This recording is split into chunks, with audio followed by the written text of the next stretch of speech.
Esse aqui é o Felipe Leite, lá de Pindamonhangaba, São Paulo. Vamos ver se o Felipe aqui conta pra gente o que aconteceu. Vamos ver se rola aqui o áudio dele. Fala aí, Felipe. Fala, Cleiton e convidados do Brasil UFO. Uma boa noite a todos aí. Eu me chamo Felipe, tenho 30 anos e falo aqui da cidade de Pindamonhangaba, no interior de São Paulo. Ouvindo uma das últimas edições do podcast, acho que especificamente o seu relato sobre uma entidade ou algo sobrenatural que apareceu na porta do seu quarto, minha cabeça, minha mente foi automaticamente transportada para um momento da minha vida, onde eu tive uma espécie de contato bem similar. Bom, vamos lá. Durante toda a minha vida, praticamente até 2021, eu morei na cidade de Taubaté, também aqui no interior de São Paulo, e que é uma cidade vizinha de onde eu vivo hoje aqui com minha esposa. Em grande parte desse tempo, até os 15 anos de idade, eu morava numa casa bem simples, a qual ficava em cima da casa da minha avó, como se fosse um sobrado, mas sem passagem entre as duas casas. Essa casa tinha 2 quartos, uma sala, uma cozinha e um banheiro. E o mais importante, tinha um quintal. E por ser uma casa no 2º andar, o quintal era descoberto, então era a minha parte favorita, pois permitia que eu tivesse uma vista privilegiada das estrelas aí durante a noite. Bom, e por volta dos meus 5, 6 anos de idade, eu passei por um evento muito traumático, que conto agora para vocês com alguns detalhes. Até hoje, eu não tenho certeza se foi um simples sonho, se foi um sonho lúcido, algum tipo de projeção astral ou até mesmo uma alucinação. Confesso que com o tempo já me questionei muito sobre o acontecido, mas nunca cheguei a uma conclusão. A minha mãe, ela tinha o costume de passar roupas, né, as roupas que nós usávamos, na mesa da cozinha. A gente não tinha uma tábua de passar roupa. E essa cozinha ficava ao lado do quarto dela. No meu sonho, entre aspas, esse sonho, eu estava observando ela passando roupa enquanto estava sentado numa poltrona, que ficava bem exatamente entre o quarto dela e a cozinha. Era até meio estranho, assim, porque a poltrona estava bem no batente da porta, sabe? Onde tinha a porta, estava a poltrona. Então eu conseguia ver ela passando a roupa e conseguia ver o quarto. Então eu lembro que nós conversávamos e de repente a minha visão ficou totalmente voltada para uma das paredes do quarto dela. E nesse momento eu já não ouvia mais ela falar, parecia que eu tinha sido isolado daquele local. Aos poucos a parede começou a se mexer, como se algo estivesse saindo dela. Na sequência, o que eu vi eu posso descrever como um portal, pois se mexia assim, parecia uma espiral assim, no sentido horário. Igual a gente tem essa noção de portal mesmo, de filmes, né, até animações. E desse portal saiu uma criatura que, assim como o relato do Cleiton, possuía um aspecto meio demoníaco, assim, com chifres, uma expressão bem amedrontadora. E aquela visão me deixou paralisado. Eu lembro de tentar gritar pela minha mãe, mas nada feito, ela não me ouvia. Esse ser, né, criatura ou qualquer coisa que possa ser, ficou me observando sem dizer nada, mas assim, ficava aquele olhar fixo. E essa presença era muito pesada, eu lembro que aquilo me passava um terror que com 5, 6 anos de idade eu nunca tinha sentido. E eu não sei quanto tempo aquilo durou, mas esse vislumbre, essa visão, ela se encerrou e de repente eu estava de volta a mim mesmo. O ponto crítico disso desde esse momento eu passei a desenvolver um medo muito grande de ficar em casa, principalmente sozinho. E não levou muito tempo até que minha mãe notasse que algo não estava correto comigo. Aí eu não sei, né, talvez por medo de não ser levado a sério, né, de ser, sei lá, de achar que estava inventando ou qualquer outra coisa, eu não disse a ela exatamente o que eu vi nesse, entre aspas, sonho. Eu disse a ela que tinha sonhado que havia acontecido um terremoto e que no sonho eu estava sozinho em casa e isso me deixou com medo. Eu nunca relatei isso a ninguém, então, assim como eu tô fazendo agora pra você, então até estranho. Hoje, com 30 anos, eu confesso que existem momentos que ainda não me sinto à vontade sozinho. Como eu disse no início, eu sou casado e moro com a minha esposa, mas quando eu viajo sozinho, por exemplo, sempre antes de dormir, assim, eu tenho uma certa tensão, sabe? Porque eu acabo sempre me relembrando disso, já fazem quase 25 anos, mas isso me acompanha. Eu não sei se por isso, mas ao longo da minha vida, esse lado curioso, né, bem entusiasta das coisas que a gente não entende, foi se tornando um grande traço da minha personalidade. Eu gosto muito de pesquisar sobre ufologia, procuro respostas assim como todos os que acredito que estão nos ouvindo aqui.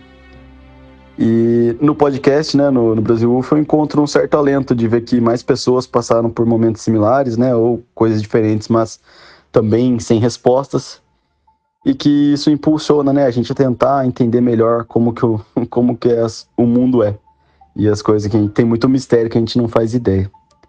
Bom, aqui eu termino meu relato. Um grande abraço aí.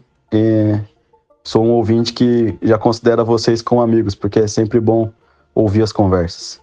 Grande abraço. Boa noite a todos. Boa noite aí, Cleiton. Muito obrigado, Riba, Marcelo, por ter me convidado.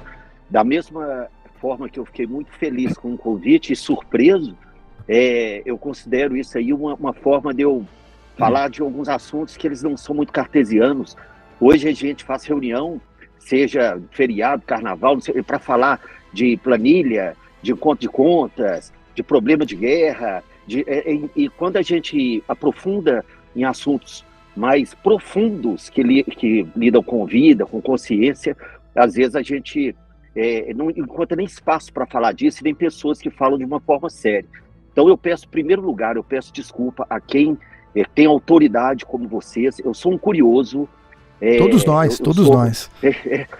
Mas vocês estão mais integrados e eu faço muita questão de falar um pouco aqui do que eu vivenciei e do que eu vivencio e por que e como que eu interpreto isso tudo. Eu gostaria de exibir esse vídeo para quem ainda não conseguiu ver, sobre essa entrevista que o Rogério Falzino, acho que há muito tempo atrás, né, conseguiu dar para a entrevistadora Marília Gabriela sobre esse avistamento que o Márcio teve durante um descanso de ensaio. Vamos assistir aqui. Se o Márcio Buzelin já esteve mesmo em contato com seres extraterrestres? Cara, ele teve um negócio assim bem próximo disso, assim. Ele viu um disco voador, mas não foi um disco voador qualquer não, bicho. Como assim? Foi a nave mãe. Foi um negócio grande. A gente tava junto no dia, quer dizer, a gente tava no ensaio, ele tava lá fora, e quando ele voltou branco, foi o brother, eu vi um negócio e foi grande. E eu acredito nele. Onde vocês estavam? A gente tava no ensaio, em Belo Horizonte. Em Belo Horizonte? E a gente é um lugar mais afastado. Vocês saíram correndo pra ver? Não, nem foi, porque ele falou, não, já foi embora. Mas eu acredito nele, acredito sim. Olha, e tem mais... Tem até um ETzinho de estimação que fica lá no amplificador ali. Márcio, e aí? O que você viu aquele dia, cara? Eu não tenho o menor constrangimento em falar dos fatos, porque mesmo que as pessoas, não sei por que motivo, criam essa ironização, essa ironia sobre esse assunto, que até o Congresso americano discute, que se alguém tiver curiosidade de ler um livro do Carl Sagan, ou do Stephen Hawking, que seja do Deepak Chopra, ciência versus espiritualidade, a gente vê que isso não é uma coisa tão paranormal, que, mas esse cara é maluco, nossa, isso não existe. O que aconteceu foi um fato. Eu estava completamente acordado, estava descansando na caçamba de uma caminhonete que eu tinha, e eu avistei. Eu sempre gostei muito isso é consequência do meu pai, que desde que eu era criança ele mostrava no Atlas, não tinha internet, né, sobre os planetas, e aquilo me fascinava, porque é ciência. Eu não estou falando aqui de... Opa! Para você, Cleiton, eu tenho muito mais dúvida do que certeza. Eu não defendo ponto de vista nenhum, porque eu estou aqui para aprender. Mas o fato aconteceu. Se eu falar que não aconteceu porque eu corro o risco de ser ridicularizado, o ridículo sou eu.